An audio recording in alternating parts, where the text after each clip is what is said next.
ខ្ញុំសង្កេតឃើញថាចំការរបស់លោកគ្រូមានផលរងការប៉ះពាល់យ៉ាងខ្លាំងទៅលើប្រភេទដង្កូវសញ្ញេ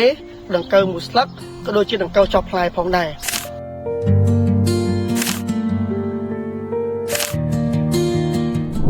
បាទសូមគោរពនឹងជម្រាបសួរពុកម៉ែបងប្អូនថ្ងៃនេះគឺខ្ញុំបានចុះមកដល់ភូមិដូនទ្រីឃុំរលៀងគ្រឿលស្រុកសំរងទងខេត្តកំពង់ស្ពឺបាទគឺបានចុះមកដល់ចំការរបស់លោកគ្រូខាដែលជាកសិករបាទនៅ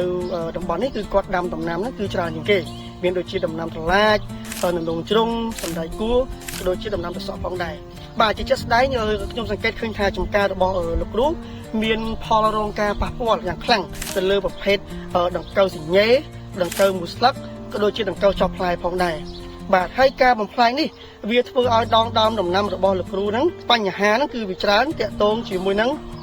ដងដើមលូតលាស់មិនប្រក្រតីបាទហើយតាក់ទងជាមួយនឹងផ្កាក្តឹបក៏ដូចជាទិន្នផលគឺធ្លាក់ចុះផងដែរបាទដូច្នេះដែរពីខាងក្រុមហ៊ុនជីថ្នាំស្ដេចចម្រៃខៀវបាទខ្ញុំសូមណែនាំថ្នាំដង្កូវមួយប្រភេទដែលមានសារធាតុបាទ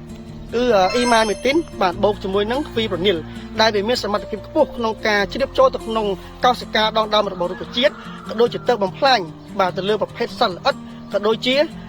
ប្រភេទដង្កូវដែលវាពួនសង្ងំនៅក្នុងដើមនៅក្នុងស្លឹកផងដែរដែលខ្ញុំបានមកបាញ់សាកល្បងនៅនឹងចំការរបស់លោកពូផ្ទាល់ហើយពុកម៉ែបងប្អូននឹងរងចាំលទ្ធផលក្រោយពីការតាមដាននៅសប្តាហ៍ក្រោយខ្ញុំនឹងយកលទ្ធផលដើម្បីចែកជូនជាព័ត៌មានឲ្យពុកម៉ែបងប្អូនបានដឹងពីគុណភាពក៏ដូចជាការប្រើប្រាស់ផងដែរ